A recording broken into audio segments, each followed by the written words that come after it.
Good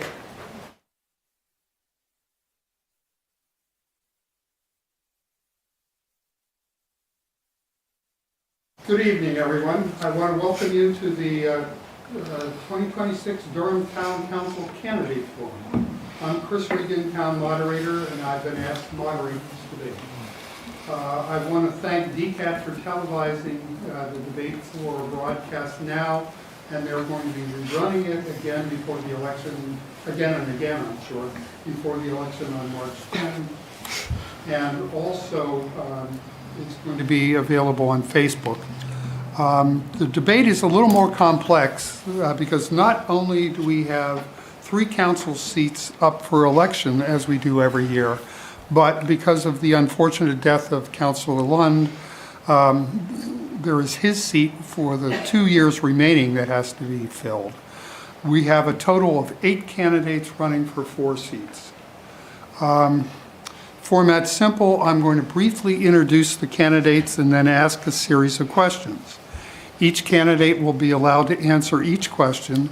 We'll go around the table so that every candidate gets a chance to answer the question. And then I'll start the next question with a different candidate. At the end, each candidate will be given time to have a closing statement. The questions come from suggestions and submissions by the Durham community. Given the number of questions and the number of candidates that we have running, we had to edit and synthesize the questions and the number of to come up with the ones for our town council candidates to answer. The candidates have all seen drafts of the questions, so there's not any surprises or gotchas. I'm going to first of all apologize to the citizens who submitted all the questions, because in order to keep the time of this debate under a reasonable limit, there were very good questions that we were unable to include. And other questions had to sort of be mashed together into a single question. For more information about the candidates, you can find information on the town website. Go to the home page and click on Election 2026 Candidate Profiles. Peter Ventura could not make today's debate because of a business commitment he was unable to change, but he has asked Matt Swiss to read the answers that he's already typed out for this. And so Matt Swiss is going to be reading his answers. And then unfortunately, apparently at the last minute, Rita Mason was also unable to make this debate tonight. And we just heard this shortly before. Now for the candidates who are seated, and they were all seated in a random order. I didn't have anything to do with it, drawn out of a hat or however. We have Emily Friedrichs running for the 2-year term. We then have Matt Swiss as sitting in for Peter Ventura on a 3-year term. Oh, I skipped over Rita Mason, who is also running for the 2-year term. Jason Collix running for the 3-year term. Cardin Welsh also running for the 3-year term. Sally Tobias running for the 2-year term. Michael Lehrman for the 3-year term. Jim Lawson also running for the 3-year term. And don't ask me why it separated the way it did, but it did. So now I guess, unless there's something else, we can all start the questioning. And the first one is... If I may just introduce myself real quick, I'm Curtis Register. I'll be doing the timekeep. As I understand it, you have 2 minutes for the first 3 questions, 3 minutes for the 4th question, and 3 minutes for your closing statement. I have a timekeep on my phone. At the 1-minute mark, I will say 1 minute. At the 15-second mark, I will say 15 seconds. And then when you hear the alarm, that means stop. You get the hook. Okay. So, and I'm going to start with Mix Friedrichs. Would you tell us about any particular talents, abilities, and experience you might possess, and what community volunteer positions or community organizations that you have been part of that would make you an effective counselor? Yes. So I did my BA in anthropology at Yale University, and I also have a master's in education from Hunter. So I do not have the same work skills that others have in terms of running for counselor. I will say that I work for nonprofits for the past several years, so I do have experience in evaluating programs and working within a tight budget. I would say that what really brought me to the council is that on the planning board, I developed a reputation for 4 qualities, and I was asked to run. And those 4 qualities were attention to detail, doing the research, seriously weighing information from all parties. And I think that's really important because that doesn't just mean, listening or trying to convince someone else of your position, but really taking that information seriously and incorporating it. And that means that sometimes I have also evolved my opinion. So it's a willingness to really hear all people and considerously. Thank you. I would say the next thing is I do have a view to the big picture. Over a year ago, last spring, I was the only counselor who was alarmed about the convergence of a tax reevaluation plus running our budget as business as usual and the burden that was going to create for residents in the next tax bill. And then my background, I think that I share a lot of things that bring Durham together. So I have a young child who's planning to attend public school. My spouse works on the UNH campus, but I commute over an hour to Concord. We have an elderly, limited English proficient mother-in-law who's with us a lot of the time. We built an ADU not only to increase housing, recognizing that need, but to afford the property taxes. We are the workforce. We earn 80% of the average income in Durham, so we know what that feels like. And I have roots in the New Hampshire seacoast for over 4 decades and generations, but we bought our first house in 2021. So I feel both the longstanding tradition and what it's like to be a newcomer. Thank you. Now, Mr. Swiss speaking for Peter Ventura. Go ahead. I would like to start by thanking our moderator, Mr. Reagan, along with all the other candidates that could make it here tonight, both the 2- and 3-year candidates. I wish you all the best of luck and must concede that while we are against each other for this upcoming election, I truly believe that we are focusing on similar goals. Please accept my apologies for missing this evening's forum. I unfortunately had a prior work commitment and could not reschedule. I'll try to keep my answers short and concise. For those who do not know me, I've been a long-term resident of Durham, moving here in July of 2003. My wife and I have 2 children, both attended Oyster River School System, and a daughter currently enrolled at UNH.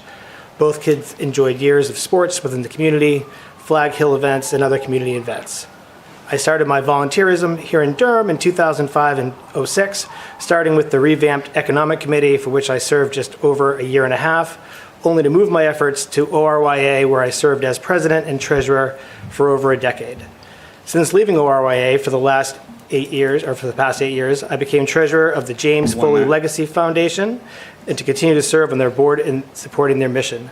My professional career is in public accounting for 23 years at Leon McDonald and Roberts. My focus on my candidacy focuses on my years of experience with financial data, high-level understanding finances, and experience in reading and understanding and interpreting financial data. My focus will be on for the town to have a better understanding of how we've gotten here, but also to prepare for the future for the unforeseen large tax hikes. In addition to the financial wherewithal, it's important to address the long-term issues the town has faced. First, the town in the past quarter century has a perception of not being commercially friendly, and I will concede it was a large increase a decade ago 15. Where we started to see a lot of transactions. My financial aptitude, which I use on a daily basis, will bring a key benefit to the town council in assisting financial aspect back to the Durham citizens. Thank you. Thank you. Well done. Jason Collins, please. Hi, I'm Jason Colleagues. I'm going to try and be concise as well because it's tough. I'm doing the same thing as the laptops here. I posted my answers on Facebook and I'm using them as a good reminder. So academically, I have my bachelor's in science in Comp Sci from the Naval Academy. I have my master's in systems engineering from USC Cali, and I have a PhD in systems engineering from the University of Alabama in Huntsville, Rocket City. I've been here in town for almost 4 years. I have a lot of public service history. Obviously, I was a naval officer. I've been a firefighter in a previous town in New Hampshire, and then when I was in Maryland, I was on the Planning Commission, City Manager Commission, I was on the Board of Appeals, and I eventually sat on the council for the city. The experience, I found it really interesting when we ended up moving to Durham, how similar the towns of Aberdeen, Maryland, and Durham were. About the same size, give or take 16,000 folks, thank you. Same-ish budget, about 20-ish million. And then also, Aberdeen is outside of an army base, so it's a town whose identity is co-opted with another massive entity. And of course, here we have UNH. So I found that really intriguing, and I think that puts me in a really interesting spot to try and set, bring another perspective, and I can kind of relate. Again, I don't have all the answers, but it's just a piece of experience. I'm a father of 5, been married almost 20 years, so somebody can put up with me, so that's a good sign. And then, what did I also want to cover? Oh yeah, she lets me be the financial officer of our business in addition to me being a full-time engineer. And then my wife and I also run a board game group here, so we're trying to be in the community, be present, be out and about and understand things. Thank you. Thank you. Cardin Welsh. Yes, starting with talents and experiences, I would first go back to my academic training. I have a bachelor's degree in economics and a master's in business administration, majoring in finance and accounting. Following my education, I went to work in the finance departments for several major corporations until 1991, when we moved to Durham so I could take advantage of an opportunity at the Timberland Company, the well-known purveyor of yellow boots, shoes, and apparel based in Stratham. And I helped it to grow from a small regional company to a powerful international brand. At Timberland, I moved on to general management. I was in charge of the corporate functions of legal, human resources, finance, and strategic planning. And I was elected to the board of directors, where I served until we were taken over in 2011, and I retired. I think this is a great background for council. I honed skills in managing people, debating issues, making fact-based decisions, developing compromises to get all necessary parties on board, and working together. Also, by working in many areas of the organization, helped me with my understanding of the complexities of running the town. And incidentally, over the course of my career, I built, defended, and attacked literally hundreds of budgets.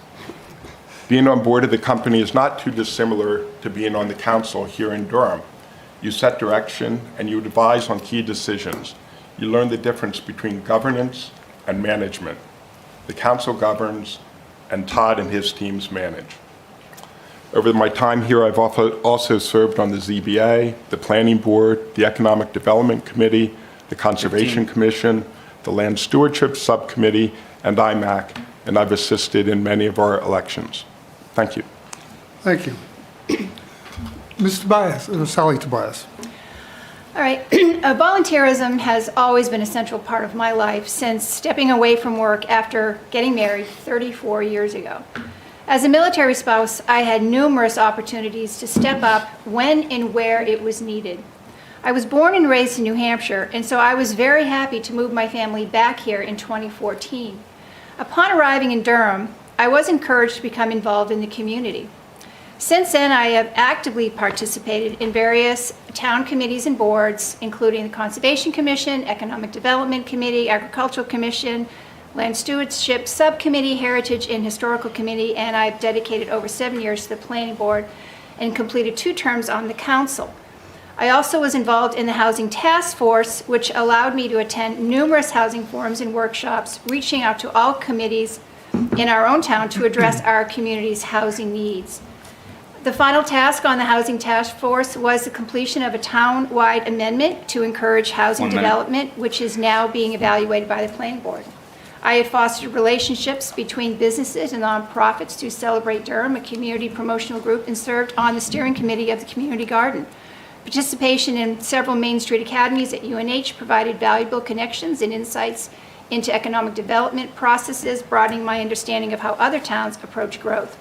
Additionally, I have been active with the Four Rivers Project, supporting immigrants through nonprofit initiatives. And in previous communities, I've also been involved in schools and took on the responsibility of homeschooling my own children for a time, And I do feel that these experiences have given me a very clear perspective of how communities work, especially how Durham works in its particular needs. And I think that that gives me a 15. a good place to represent the town of Durham. Thank you. Michael Lehrman. Thank you. My wife and I have been residents of Durham for 8+ years. I've got a reasonable understanding, I believe, in terms of the way the town works, in terms of town governance. I have served on the Energy Committee for a couple years and also have been a representative for the town for the Stratford Regional Planning Commission, which has given me an opportunity to get more insight into the operations of surrounding towns. I've been quite involved, engaged recently on the property tax issues and done some homework with that. I've spent some time with Todd learning more about the town finances. More important than my local knowledge, I'd say, is my career experience. After obtaining a master's in hospital and health administration, the first third of my career was in hospital administration. I was responsible for professional and clinical services there. Middle third of my career, I kind of morphed into long-term care management and was a nursing home administrator for several years. And the final third of my career was involved more with multi-facility senior care operations, the last 13 years of which I was Vice President of Healthcare for Catholic Charities New Hampshire. 1 minute. Where we had 8 nursing homes, a bunch of assisted living facilities, 700 plus employees, and about $50 million budget back in 2018. So I know operations, I know finances and budgets. I've managed complex financial situations. The reimbursement for healthcare is not simple. And I've also dealt with labor issues for hundreds of employees, and as well as with labor contracts with unions. So I think those things are all good preparation. From my interaction both as a board member on other healthcare organizations as well as interaction with Catholic Charities Board, I think I have a good sense of the responsibility and the roles between a board and the executive, which is the town council and the administrator here. And I recognize those differences. I work for profits, nonprofits, and I also recognize the difference between a private entity and public governance. But I think there's a substantial analogy which I'm reasonably well prepared for. Thank you. Thank you. Jim Lawson. Thank you. Amy and I moved to Durham 20 years ago with our daughter. We're both UNH graduates, and we moved back to Durham and the Seacoast because of the quality of life that the town in this area offers. My professional background is in business management and engineering. I was the president of a technology company that I co-founded, and I retired when the company was acquired. Community service has been the cornerstone of my 20 years in Durham. I currently serve as the treasurer of Berwick Academy, and I'm chair of their finance committee. I think that's indicative of my financial skills. My term with Berwick ends this June because I've served 12 years as a trustee, which is the maximum that's allowed. I've served 12 years on the town council. My last term ended in 2024. Unrelated to the town council, I served on Durham Zoning Board of Adjustment and also on the Economic Development Committee. 1 minute. I volunteered with McGregor EMS for a number of years, where I was an advanced EMT and a crew chief, taking over 400 calls per year.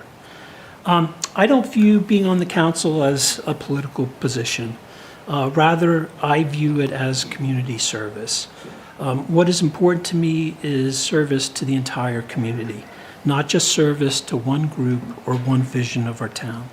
I strive for understanding, I strive for compromise, and I strive for solutions. I spend an immense amount of time seeking out data, analyzing it, and looking at information. I know that data doesn't give us the answers, but it does help inform good decisions. 15. So why am I running now? In the past 2 years, I've become increasingly concerned about the financial sustainability of the town. I also don't want the town's financial challenges to diminish our quality of life and the ability for residents to live here. Thanks. Thank you. That's the end of the first round of answers to the question.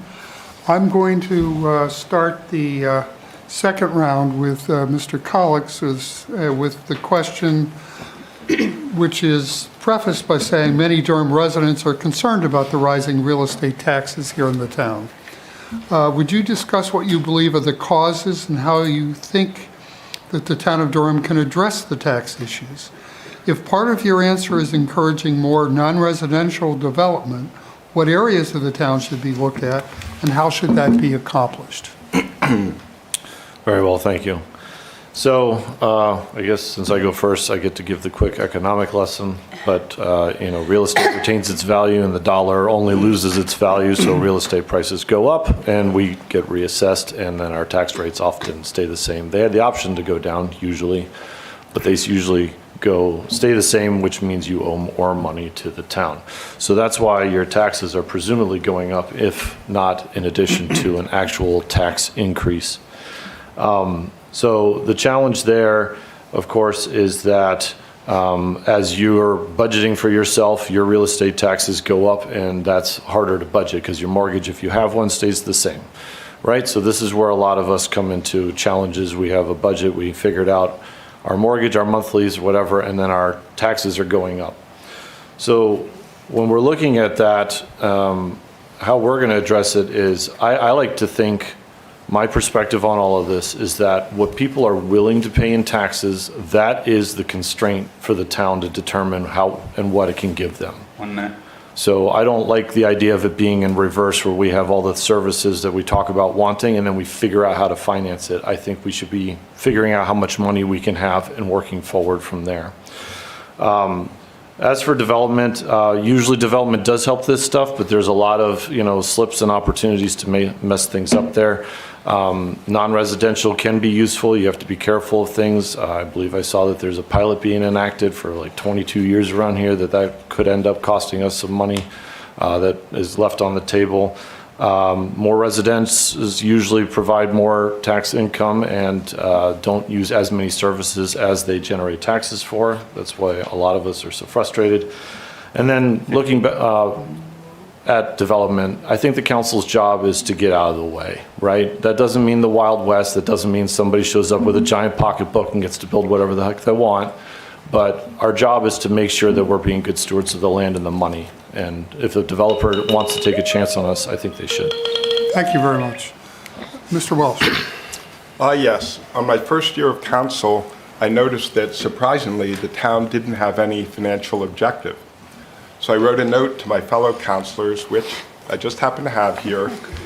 And despite some opposition by, among other people, Julian, I managed to get them to adopt this goal for my remaining 3-year stints on council. So with your permission, I'll read just some notes from this. Durham is a great place to live, a wonderful community with an exceptional variety of cultural, natural, and community assets. However, there is a snake in the garden, the relatively high tax rate. This high rate is a potential barrier to the type of town that Durham has been and can continue to be. Almost all organizations have fiscal goals which drive efficiency and ensure organizational survival. It seems logical that Durham should have one. The proposed goal is for Durham to avoid raising the town-related property taxes by more than the rate of inflation, plus any new addition to the town's taxable base. This goal is both for the near and far term. Only new construction can spread and soften the tax load. For the taxpayers, adoption of this goal would help to ensure that Durham remains a viable community for a wider variety of income and age levels. Now, unfortunately, over time after I left the council, the town moved away from this financial discipline, and now we have experienced and are expected to further experience tax increases that are greater than inflation. Thank you. Ms. Tobias. Well, the previous two did a pretty good job, but I will add that my 2 terms on the council, I really did find that the town of Durham was fiscally conservative. We were following Cardin's rule, and I think that we did a really good job of trying to maintain our taxes. However, there are a couple of other things that we haven't been mentioned that have impacted some of our more challenging situations now. Of course, state funding, we all know, has been cut, and that has severely impacted all municipalities in the state of New Hampshire. Of course, rising costs and inflation are, of course, expanding those costs as well. And we still always have the concern about the schools. But in correcting it, in what we're going to do, there is no one silver bullet that's going to fix it all. But I think that from my perspective, broadening our commercial base is a good place to start. The commercial core is struggling with some older properties losing value. Development has lagged due to restrictive zoning. More action is needed. To improve, we should consider expanding our commercial zone area and allow mixed-use developments in the areas like Churchill, PO, and Courthouse, perhaps. We need to increase multi-generational housing options to bring in more residents to the town. Incentives like 79E could encourage modernization of older retail space, and TIF zones may need to be considered depending upon the development. We do have positive progress. The old Goss property, now owned by RKG, and the potential for that exists in that new development is going to be very beneficial to Durham. And we also have our other commercial zones, OR, Moodor, Orly, and hopefully the West Edge will be coming in. That will hopefully bring some relief. Allowing residential mixed use may stimulate construction in some of these areas because the housing shortage nationwide, well, New Hampshire and New England-wide is still remaining a significant issue. Thank you. Mr. Lehrman. I think there's several reasons for rising property rates. Clearly, there's been downshifting of tax burden from the state to towns. Post-COVID, labor inflation has been somewhat greater than the CPI itself, and the town's labor makes up 70% of its expenses. The tax base itself, as others have indicated, has not kept up with the rate of growth of expenses. And in 2025, particularly, we had the property tax revaluation process, which shifted the tax burden from commercial payers to residential payers because of more rapid growth in the residential property.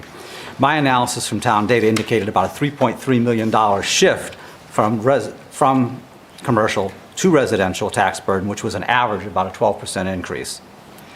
In the last few years, there's also been council expenditures which have had repercussions down the road that were not necessarily mapped out in terms of their financial impact to the future. For 2026, assuming that the school and county budgets pass as they've been proposed, we're looking at another 9.5% increase. 1 minute. To avoid future tax increases greater than the rate of inflation or even inflation plus 1 or 2%, there's really only two options. Either increase the tax base greater than inflation or keep your expense growth lower than it has been. The preferred solution would be to grow the commercial tax base. And I think that the place to do that is in the core commercial areas, the downtown areas, which have been pointed out in the master plan, and I think makes the most sense. That's where the infrastructure is. Thank you. Mr. Lawson. Well, should residents be concerned about property taxes? I say absolutely. If you found this year difficult, just consider that the town's fiscal forecast has property taxes raising 33% by 2029. That's even with $58 million of added development in our tax base. I'm dismayed by where we are today versus where we were 2 years ago. In 2024, we projected a need for property tax revenue of $13.8 million in 2029. Now the projection this year is $16.2 million.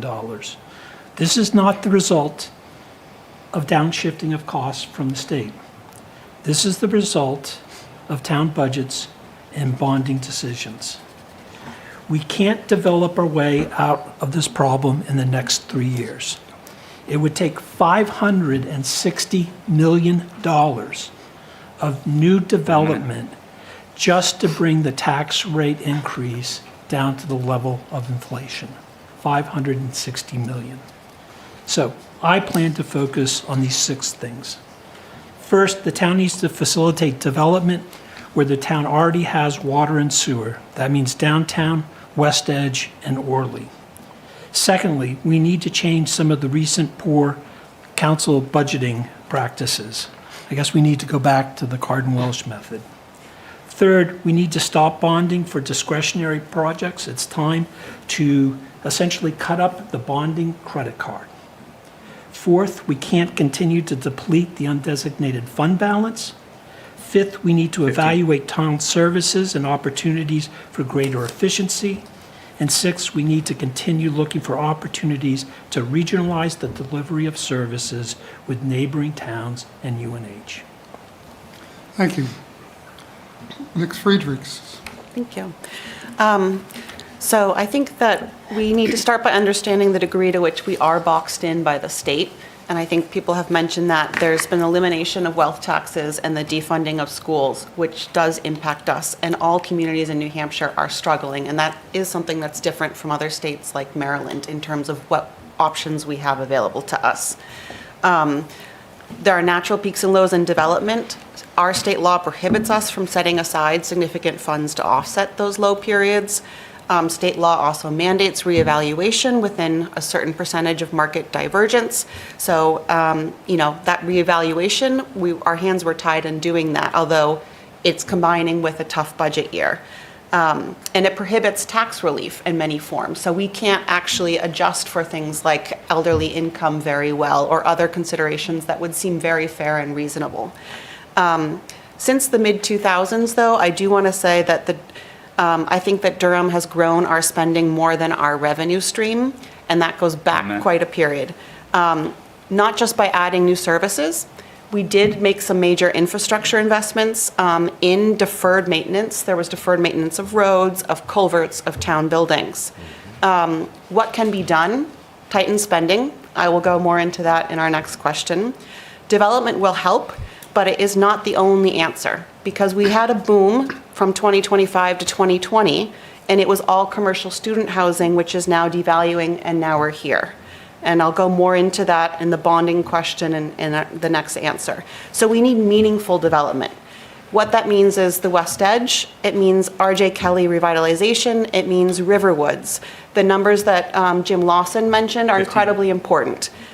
We could only get about $10 million out of our current downtown footprint in terms of additional tax base. We need, $560 million. So downtown is not going to be our answer. It is a small part of it. I will continue my answer later because I think this is the most important question. Thank you. And then Mr. Swiss for Peter Ventura. In years past, I've noticed when there are issues in town, whether due to development, spending, or changes in opinion, the ballot becomes full of potential candidates, and when there's a stagnant period, the ballots are barely full. Clearly, with all the candidates here tonight, we can assume there's a concern in town. Currently, it seems there's a great deal of concern in town, and people are frustrated by the spending that's been done, lack of foresight of what's to come. I applaud the recent changes in the building structures in downtown Durham. However, this is not enough to combat future issues we're facing. While I'm not in favor of creating high-rise buildings, I am in favor of reasonable code enforcement, encouraging smart growth, and facilitating interest in such growth. Our town, over the past 8 years, has lagged in growth compared to the other towns and has had a lack of increase in tax base to show for it. Growth in itself is not the only contributing factor. We can all agree there's been spending that was not necessary and there should have been monitoring in place. As members of the council and those in charge of monitoring, this should not have been a surprise to them, but should have been a warning several years ago. Unfortunately, this is not acceptable and should not be accepted by town citizens. My approach is to dig deep and look for real ways to solve future tax issues and provide optional relief. Unfortunately, we are too far down the road for a complete correction or fix, but merely all we can do in the next year or two is to attempt to reduce the impact. Thank you. And the one thing I forgot to mention earlier, and I hope she forgives me, is that Rita Mason did say that she would have answers to these questions posted online. I think on Facebook, but I have to confirm that. I'm not sure where she was posting. Okay, next question starts with Cardin Welsh. And this is the question is, should Durham reduce or eliminate town services in order to reduce taxes? Keep the services about the same, or are there services that should be added that might require a tax increase? If you believe that services need to be reduced, please be specific about which services should be reduced or eliminated and why. Okay, well, when you join the council, you gain this incredible power, this ability to legally reach into the pockets of every taxpayer in town and pull money out as much as you want, and it's legal. And there's little that they can do about it. So accordingly, this power has to be utilized very carefully and responsibly because you're impacting the ability of all the citizens of the town to meet their own financial goals. From my standpoint, and consistent with my previous answer, we need to stop expanding town services until we have new development, which would help to support them. I do not believe we should add anything at this time. In terms of new development, I would look to 121 Technology Drive, where R.J. Kelly is expanding, growing their business and improving their infrastructure. I would look at UNH's progress on the West Edge. I would look at downtown and look at places like Riverwoods. All four of these places have discussions or actual development ongoing at this time. But remember, from 2013 when I joined the council to 2024 when I left, we had $350 million of new development in town, which helped to support a new library, to build a better police station, to move to a new town hall, and to greatly expand Park and Rec. New development will support these and other services and facilities. At the same time as we look at new development, though, I think we also have to look at delivering services in a more cost-effective manner. Examples that have already been initiated under pressure from the council include outsourcing our trash pickup, lending our financial analyst to Madbury for half of her compensation, renting excess parking spaces to people who need a guaranteed spot downtown, and having a code enforcement officer move to part-time. Thank you. Thank you. Ms. Tobias? Okay, well, I see that reductions will most likely be unavoidable in the near future. But I am concerned about implementation, and we can't just use, I know some people are talking about just like across-the-board cuts. No, I think that we have to look at long-term impacts of any cuts. We have to look at community safety, infrastructure, quality of life, and future investment into the town of Durham. Cuts should be carefully considered, and they should be data-driven. And as simply removing services may harm the community, ultimately, all these areas must be assessed for potential reductions in the town. Capital improvement budgets, wage freezes, perhaps these could be places where we could cut more. But these are measures that are going to be challenging and require careful planning. I think it would behoove the town of Durham to advocate at the state level for reforms that will more effectively address the needs of all the residents of New Hampshire. But we can't expect any saving flag coming from the state as well. I think the town council must clearly recognize that the higher tax assessments will significantly affect the residents, and for some, it may be a tipping point. This is a concern for all residents, as this high tax year brought out a lot of people out from the woods. But we're going to have to take this one step at a time. And I think some of the suggestions that are already given and Cardin's good old-fashioned ways have proven to be effective. Thank you. Mr. Lehrman? Thank you. I think the key to answering this question is first having an understanding of what the trajectory we are on and where it's going to lead us. I propose that the council and administrator need to map out and project forward the next 5 years' expenses and revenue, tax and non-tax revenue, and develop a shared understanding of where we will likely be financially over the next 3 to 5 years. That needs to be shared with residents also. So as part of this decision process, they understand what the consequences are. This has not been done yet, and I think that to inform the decisions, we need to get this done quickly. I don't think that there should be an immediate assumption that cutting expenses has to translate directly to cutting services. This is often a reflex assumption that, in my experience, is not necessarily true. There is always opportunity to meet a need more efficiently and less expensively. There's no particular service that I would point to at this point that I would say should be reduced. 1 minute. But as a general principle, it usually makes the sense to look at your biggest budget items, biggest single items, and find the efficiency there where you'll have the greatest gain from any savings. I wouldn't want to point to anything obvious, but I think it is also should be recognized that the town should be very hesitant to add any new services that are not absolutely essential until we get a handle on the rate of increase of taxes. Thank you. Mr. Lawson? So I think talking about reducing or eliminating services at this point would almost be irresponsible because it really takes careful analysis and it also takes public input.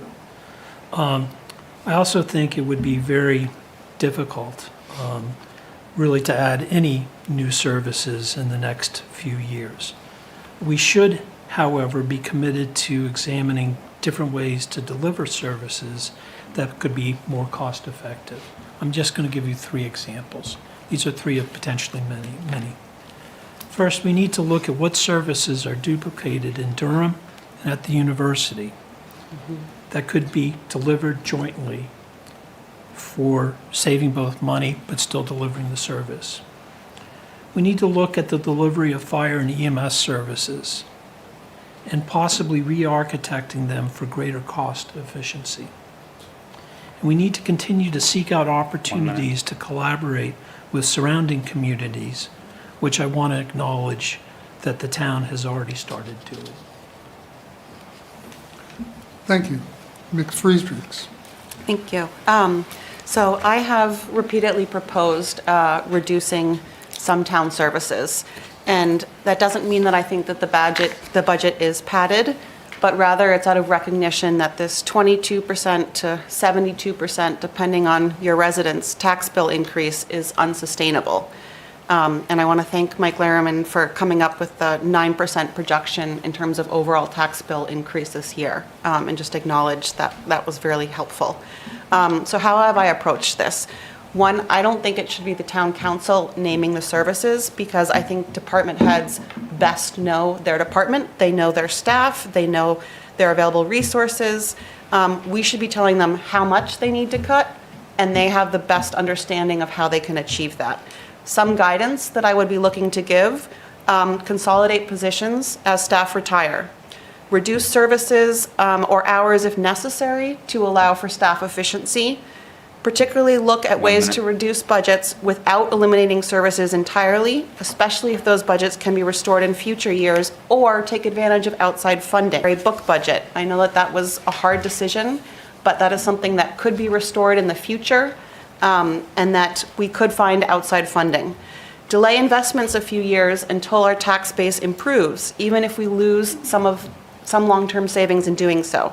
So past things I've proposed and will continue to support include reducing the roads budget, fewer laptops, fewer vehicles, delay Madbury Road completion and other bonding projects until we get back on our feet. We also need to look for comparable data in other towns in terms to really understand how efficient our departments are being. And what we do in the nonprofit sector a lot is we look at the program cost for its impact. So how many residents are being served and how much money do we spend on that service? And we also need to look at COLI adjustments and think about a performance-based compensation for our staff instead of going Thank to you very much. 75%. Thank you. Yeah. Mr. Swiss for Peter Ventura, please. I am not opposed to cutting costs when feasible and necessary, but we must review in depth the actual impact and the outcome of such cuts. Simply cutting services and positions on a blanket approach is not a sound approach and would be reckless. Review of those areas and demands by the citizens of Durham are important. I will admit I am not opposed to review in the reduction of expenses if necessary. However, I also hold the same accountability that if you don't have the money, you can't have the luxury. Smart spending is immediately necessary in Durham. Our town is unique, as we have the university and a school system that is desired, but adding resources without consideration would likely not be my first approach. That is unless there is an overwhelming desire by most of the town's citizens. Any added costs at this juncture, until stabilized, is not a high priority of mine. Thank you. Mr. Collins. Thank you. So it sounds like there's pretty well consensus from the candidates. Multi-pronged approach. Development isn't going to do it by itself. The only thing left to say is that anybody who gets one of these seats is going to have an uphill battle at the next cycle, because it's going to be an ugly 3 to 10, in my opinion, years. That's the hole that I see. I agree with the colleagues. I don't know that I need to belabor the point. We need to look at multiple avenues. Doing things just because it's the percentage you arbitrarily decided is not the path forward. We need to look at each thing on a line-by-line basis. For me, the biggest expense is always people, and salaries aren't it. There's hidden costs there. There's benefits, retirement, insurance, workers' comp. I'll add a little plug. I actually was part of, in Durham, in Aberdeen, we shifted our trash from our pickup to private pickup, so I've experienced in that vein as well. 1 minute. There's a lot of things there. So, like I said, I wouldn't belabor the point, and then I still took half of my time, so I'll give it back. Okay, now we're going to start the fourth question, which is, again, a question which we're going to give 3 minutes to answer just because there's a couple parts to it. Question is, how do you, oh, by the way, I'll start with Mr. Lehrman. Oh, okay. Sorry. I picked random numbers No problem. from a random number generator as to spread the questions starting. No problem. And your seat without your identity got picked. How do you view the town's relationship with the University of New Hampshire regarding shared utilities and services?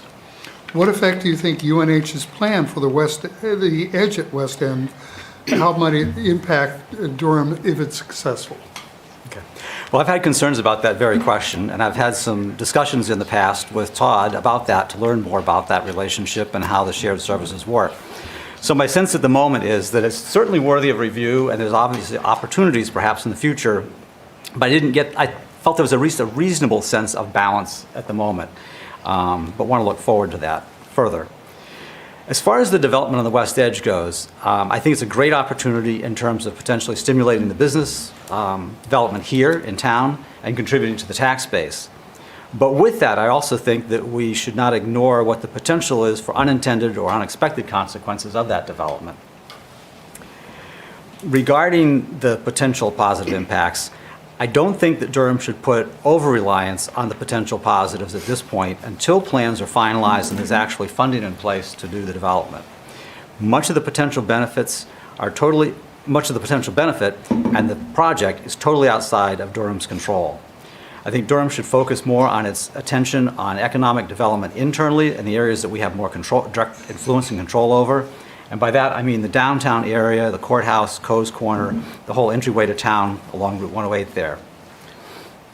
Having said that, part of my action plan, if fortunate enough to serve, would be to engage UNH to a greater extent in an economic development plans. And I think that's an opportunity that has not been really exercised of recent. Thank you. Mr. Lawson? So the shared service model with UNH, I think, has generally worked really well. Both the town and the university strive to achieve equitable agreements, and I was on the town team that helped negotiate those agreements. But I want to give some examples of the benefits to Durham residents, because sometimes I don't think residents have the opportunity to fully understand. So I have 3 examples.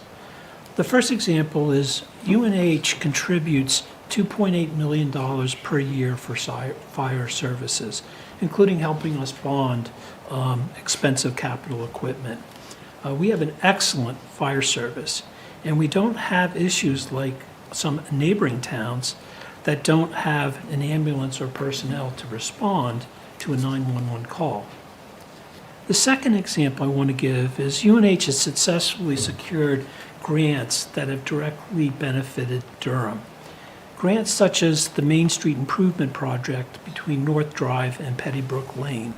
I was thinking today how quickly we forget the days, or maybe didn't experience it, when it took 20 minutes to drive a quarter of a mile on Main Street. The third example is UNH shares the cost of our wastewater treatment plant, and our shared water system has proven to be one of the most resilient and reliable systems in the state, especially during periods of drought. Regarding the West Edge, UNH's vision for the West Edge could have a real impact on Durham. There are a few commercially viable 40-acre parcels with water or access to water and sewer in the town. But how much impact remains unclear. UNH has the challenge of relocating parking infrastructure and support facilities, which is financially challenging. We don't know how much West Edge development will be taxable. There are timing issues. It's a long-term UNH vision. And also developers want to see evidence of tax stability and good fiscal town management. High local taxes could be a stumbling block since they impact a performer's bottom line. So what's my bottom line? Is the council needs everything to do everything reasonably possible to collaborate and partner with UNH on moving forward with their vision at the West Edge. Thank you. Nick Friedrichs. Yes, so I want to support the idea to re-examine our water sewer agreement, which was first raised by former Councillor Bubar, and then Councillor Welsh recently proposed we look at that again next year. And I know that Jim Lawson has also suggested looking for additional efficiencies between some of our services. I do want to caution, though, that this is not going to be a UNH shakedown, but it's really about looking at efficiencies because their population is shrinking and their budget cuts are even harsher than ours right now. And so we do really need to look to partner for efficiencies. The Edge at West End, I think, is the most important tax relief option that Durham has in the near future. It aligns with our aspirations for economic vibrancy in the town, for redeveloping on already developed land, and I believe that this has been a priority for the town council and should continue to be the priority for the town council and the town administrator. That said, I kind of want to go into a little bit of the development question and why I see this to be the case. So while downtown is incredibly important for a vibrant community, it just does not have the tax-based potential to be an answer for our tax concerns. A strong town planning department is going to be essential, though, to our future in Durham. And I want to sort of put out some cautions here a little bit because we do need to see development for the vibrancy of our town and for our tax base. But if we cannot build community consensus, projects will get bogged down, even if they meet the ordinances from public opinion, lawsuits, etc. And so people who are new to kind of the zoning ordinance questions really need to understand that just because an ordinance is changed does not mean that that allows development. We really need public support 1 minute. to move those projects forward. And that's where technical execution of new zoning is really important. We want a downtown. We don't want a privately run campus amenity. We don't want a roundabout. We want industry, right, in Durham, but we don't want the wastewater disaster that Epping has had. We want West End to complement, but not to compete and replace with our existing commercial areas. So I can appreciate this because my sibling owns an award-winning urban planning firm in Rhode Island, and we really do need the technical expertise from a strong planning department and the support of an economic development committee using the resources we have in Durham to create that future.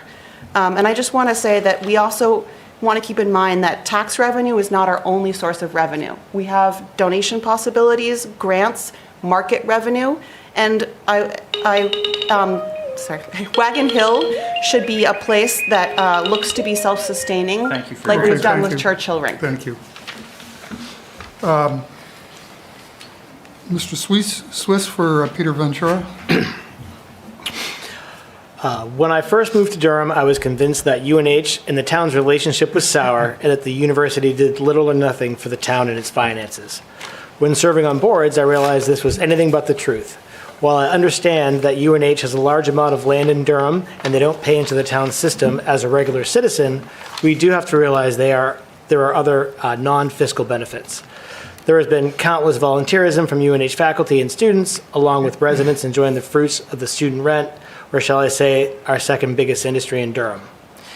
UNH being the first, like our town, UNH has been impacted by declining numbers over the past few years, and changes in practice in their teaching has been faced with many other challenges.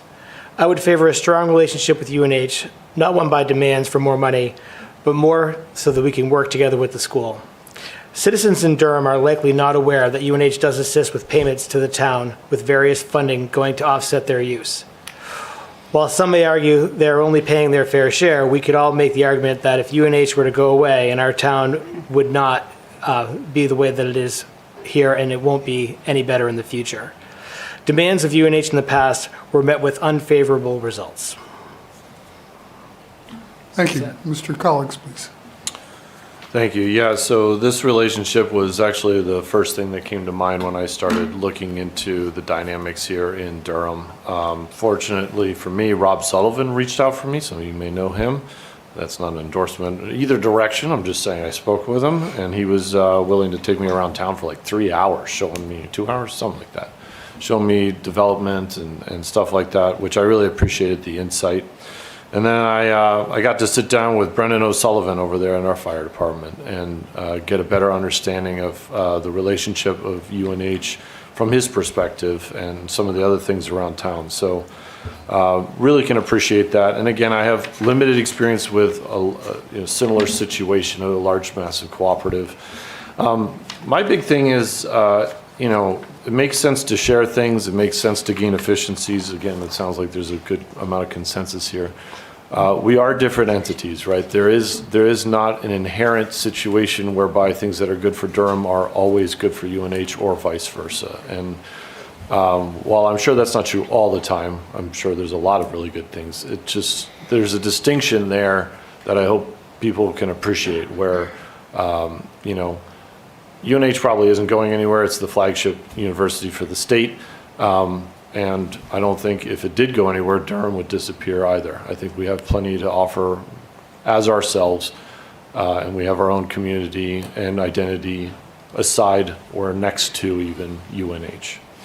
At the edge at West End, I agree with a lot of the other candidates that have spoken here. The big thing there is just the unexpected consequences and not counting our chickens before they're hatched, right? To sit there and say that anybody can put their thumb on what benefits are coming our way because that's coming here, I don't think that is something you can do, honestly.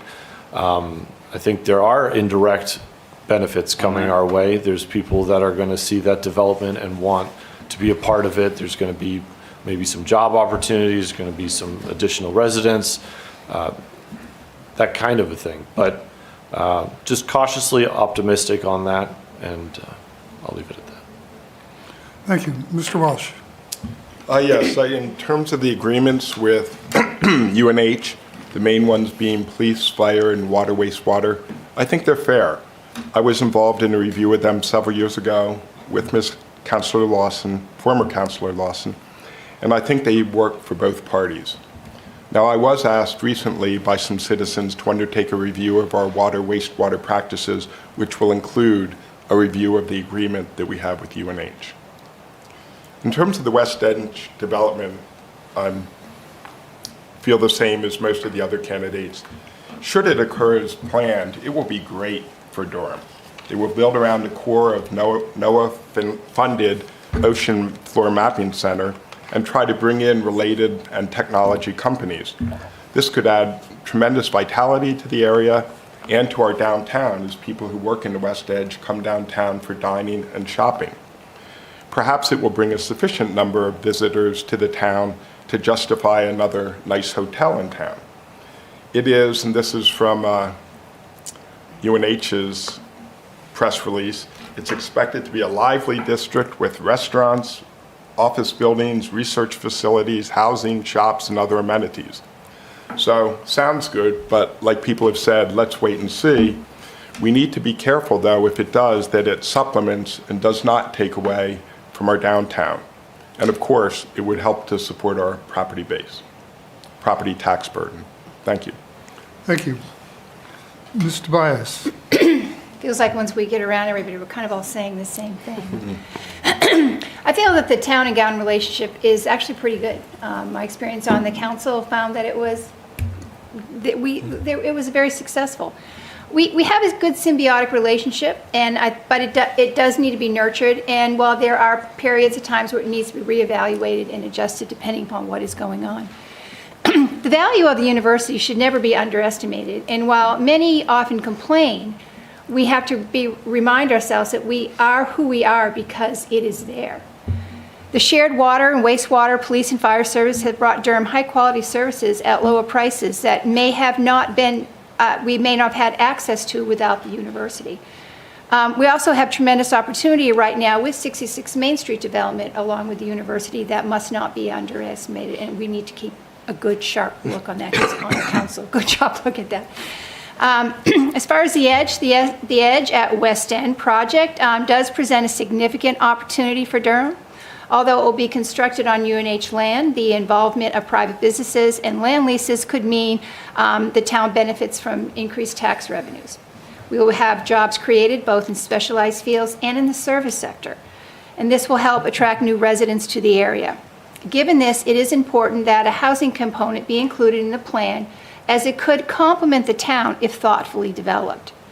Durham should closely monitor the growth of housing and service-related businesses at the Edge, because within the town, encouraging zoning and support multi-generational housing options and revitalized or new commercial spaces will be crucial for maintaining a vibrant downtown that appeals to the newcomers. We don't want that effect of everyone stays down there. We need to still make sure our downtown is vibrant enough to attract those newcomers down there and to create that give and take. Additionally, the town must be kept informed about the decisions and actions regarding the development and do whatever it can to ensure more transparency as much throughout the process as we can. Thank you. Now, we've come to the end of our questions, and we're now at the stage where we'll have closing statements from each candidate. We're asking 3 minutes maximum, starting with Mr. Lawson. Good news is it won't be 3 minutes. 3 minutes. I think this forum and the questions that were submitted by residents should send a clear message to the next council. Residents are concerned about Durham's financial sustainability and whether it will be affordable to live here in the future. So I just want to summarize first, what areas am I going to be focusing on? I'm going to focus on facilitating commercial development where there's municipal water and sewer, changing the budgeting practices, stopping bonding for discretionary projects, stopping the depletion of the undesignated fund balance, evaluating how town services are provided and looking for opportunities to re-architect how they are delivered, and supporting the efforts to regionalize services with UNH and other communities. I want to acknowledge M. Friedrichs and Carden Welsh.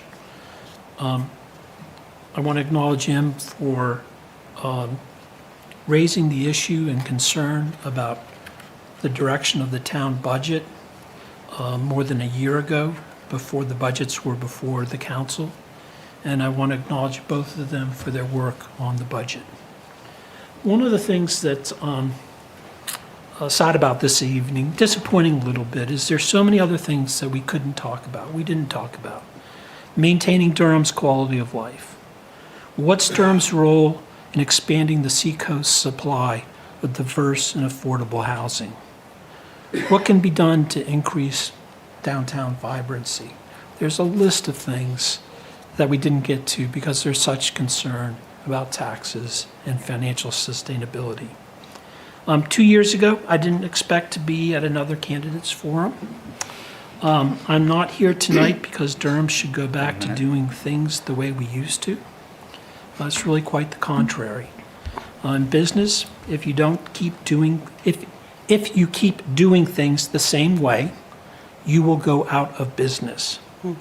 In Durham, if we don't make some significant changes in the way the town does business, then affordability will become a greater issue for even a greater number of residents. Thank you all for your time and your willingness to run for this position. Thank you. Ms. Friedrichs. I will do my best to differentiate myself and perhaps give some folks some reasons to not vote for me, because I do want to give people an understanding of where we differ, because I think there's a lot that we share. And so that can be the hard question. So I am a budget conservative. I have made proposals and votes that have been unpopular. And I would say that I am even perhaps more conservative than what some other folks have mentioned at this table, in that I think that our budget should be tied simply to inflation for our kind of ongoing operational costs. And we should really be looking at increases in tax revenue that come from greater development to be investing that into our capital investments instead of relying so much on bonding. And I do think we strayed away from that a little bit in past years because we weren't specific enough that the tax rate, keeping a tax rate steady with inflation, should be covering those infrastructure investments instead of turning to bonding. And so I would say that I'm perhaps the most budget conservative counselor that I've worked with amongst the 13 I've worked with, except for James Bubar. But I don't have the strong finance background, so I'm glad that we have some candidates with that. I will pursue opportunities to grow our tax base and add workforce housing while maintaining our town's character in rural areas. I think that's really important. Durham, the residents who move here, who continue to live here, they want this to resemble the community that they have chosen, and we need to be mindful of that. I will always take arguments seriously from all sides. I will not pretend to listen to you. I will take you seriously. I will consider that information, and I will evolve my opinion as I receive more information, so I can promise you that. I will also work towards reaching agreement, as I have done for the council's formal resolutions on things like single-use plastic, Juneteenth, extrajudicial federal agents, protest as freedom of speech, and peace in Gaza. I have learned that we will not get anything done if we can't reach agreement. I also, I mentioned, looking to turn Wagon Hill into something that's sustainable, like Churchill Rink. That may be rather controversial. I've mentioned that, Durham traditionally has aimed to offer about 75% of the average state compensation. I think we have to start looking a little bit more at performance-rewarded compensation, and there may be some positions where, frankly, 50% of the state average is appropriate, and other positions where we need leadership or we're recognizing, based on performance, higher compensation. And lastly, I am really looking long-term, not what it is an easy decision now or what will make me re-electable. I've seen 4 decades of change. Thank you very much. Oh, thank you. Mr. Swiss for Peter Ventura. I want to thank all of you again for your time here today and wish I could have been here with you to address other candidate comments and questions provided. I know I can provide a value to the town through my work on the council. My drive, my understanding of finances, and my over-realistic, compromising approach is what the town needs. I support town growth. I am heavily in support of local businesses and landlords in town. I strive for our common goal of smart growth, conscientious planning and development, and will bring our town back into alignment with hopefully most, if not all, of the town's citizens. Unfortunately, there's an old saying, if you're not growing, you're dying. While I do not believe we'll die, we are certainly not growing.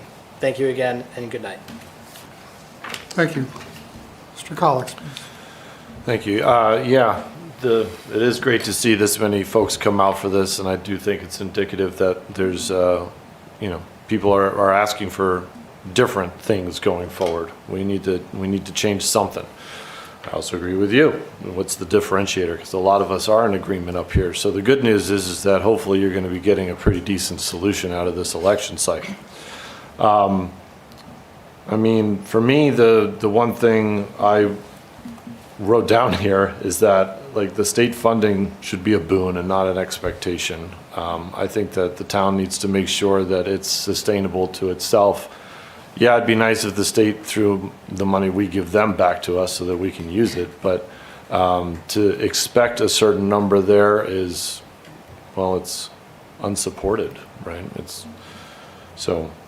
I also wanted take this time to ask Chris if you would publish the other questions, maybe to the town website or something, so the candidates could answer a few additional ones at their leisure.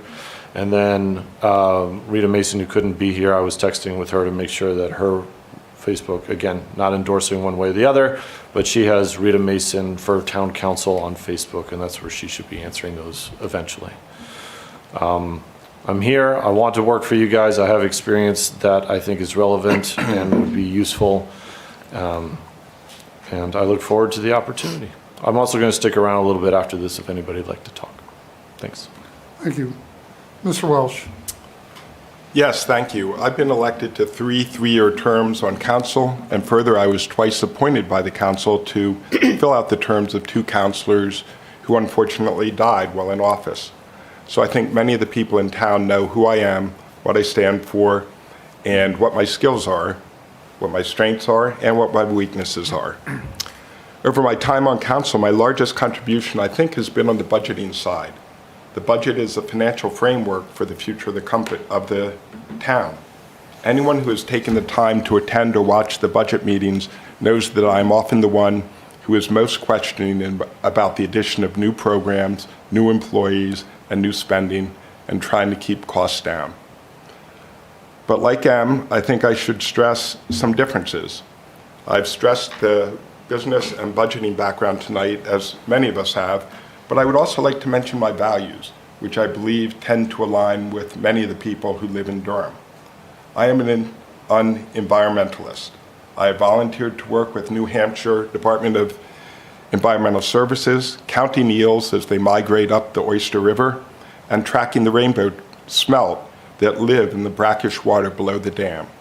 Further, along with my wife, I have stewarded 2 of our local trails. I believe it's very helpful for counselors to have good knowledge about the local environment. In addition to volunteering, my wife and I have contributed to the preservation of land in Durham, as we are fully aligned with the need to ensure a healthier ecosystem for future generations of both humans and the other creatures who live here. And we've also contributed to the library, which we view as a vital resource for the town, promoting literacy and the knowledge that is vital for our democratic society. To a large extent, my family grew up in Durham. My 4 children, 3 of our own, and 1 foster daughter, who is now a full member of the family, have gone through the Oyster River Consolidated School District. My wife was on the school board years ago. She worked to gain funding to preserve the Oyster River forest. She was on the chair of the Conservation Commission, and more recently, the chair of the Land Stewardship Subcommittee. Over our 35 years in Durham, we have endeavored to preserve its culture as a New England academic community with great schools, a cherished natural environment, and a responsible government, and to guide it through the inevitable changes that come with growth and time. We have many grandchildren, 14 at the latest count, and they help to focus my attention not just on the short-term impacts of our decisions, but also on the longer term that will impact their lives and the lives of generations yet to come. Thank you. I hope the voters give me the opportunity to further serve the town. Thank you. Ms. Tobias. 14, wow. Hard to believe. Anyone who knows me or has watched the many DCAT episodes I've participated in understands that my main passions are housing and economic development. Throughout my 2 terms on council, I dedicated my efforts to these areas, and since leaving 3 years ago, I have continued focusing on housing through my work with the Housing Task Force and the Planning Board. To me, housing and economic development are central to our sense of community. They shape where we live and our expectations for the future. Durham has great potential and is strengthened by the presence of UNH, which not only drives our economy, but also is the reason why many residents live here. However, I am concerned about the direction our downtown core has taken. It has declined in recent years and was struggling even before then. That realization is what led me to run again for council. In talking with downtown property owners, I saw the risk of becoming a town of outdated, underused spaces unless we made changes. We needed to complete the vision that began years ago, updating retail spaces and providing more than just student housing. Right now, Durham lacks multi-generational housing options for young adults, families, and older residents wishing to downsize. If you're not already established here or can't afford the high price tag on limited homes, it's nearly impossible to stay. We must finish downtown development and expand housing opportunities across the town. Strengthening our commercial core is essential, and attracting residents in the 25 to 45-year-old age group is crucial for our long-term sustainability. Restrictive zoning has held us back, and it is time for a close re-examination of that legislation. We cannot justify higher taxes while our commercial center is incomplete, especially since we have the authority to drive change. I'm glad the Town Council approved an amendment allowing a 4-story, 5-foot buildings, a step toward more housing and increased density downtown, as recommended by the Housing Task Force. This is just the beginning, and we need to consider allowing 5 stories, expanding our commercial core, and exploring mixed uses in surrounding areas. No matter what, I will remain dedicated to these efforts because they are crucial for Durham's future. I am optimistic about what lies ahead and the role of our community will play in shaping its own future history. Thank you. Mr. Lerman. If given the opportunity to serve on the council, my action plan would include the following. Have the council and the administrator formulate a 5-year plan to look forward and stabilize the growth rate of property taxes. That means mapping the future of revenues, tax and non-tax sources, operating and capital expenses, and most importantly, a route to grow the tax base, particularly the commercial property. Second, create a functional economic development committee, including business and university members, to articulate a realistic vision for the Durham core. The goal being more vital downtown with services both for students and residents. 3, strongly encourage the council to more fully exercise its authority and responsibility to set budget guidelines for the administrator before the budget process begins. I don't think it's appropriate to be looking for $1,000 here and there at the very end of the process. Continue to pursue more affordable housing for entry-level workforce members and older adults. And continue to streamline the zoning and create incentives for the types of housing most desired. Pursue better communication with the school board to better anticipate financial issues and capital planning particularly. My style in general is to be reasoned and analytical while seeking to understand an issue. My career experience was always having to find a balance between fulfilling an almost limitless healthcare need with finite financial means while maintaining high quality of services. It can be done. I believe my career experience, understanding the town, would allow me to have a meaningful contribution to the town council. I'll be out campaigning again in the next 2 weekends and hope that if I knock on your door, people will answer and give me a minute or two to talk. Thank you, and I appreciate your support. Thank you. And thank you all for being willing to come out tonight. And we're sorry that Mr. Ventura and Ms. Mason were not able to join us tonight. But as many of the candidates have indicated, their answers and the candidates here's answers to these questions may be on their own websites. We have for town council in reverse order on the ballot, Michael Lehrman, James Lawson, Jason Colleagues, Cardin Welsh, and Peter Ventura, all competing for 3 seats for a 3-year term on the council. We also have Sally Tobias, Rita Mason, and Emily Friedrichs competing for 1 seat for a 2-year term on the town council. The election is March 10th from 7 a.m. to 7 p.m. at the Oyster River High School. Where we usually hold it is the multipurpose room, and it will be there again. We hope to see you all there for the election coming on. I'm frankly expecting it's going to be a above average turnout for this election, given the amount of emotion that's been displayed so far. And so I suggest to you, if you don't wait till the end or can do a little bit of a mid-morning or mid-afternoon, that may even things out a little bit so that your wait time is not going to be quite as good. But anyway, I hope to see you all on March 10th there. Thank you very much.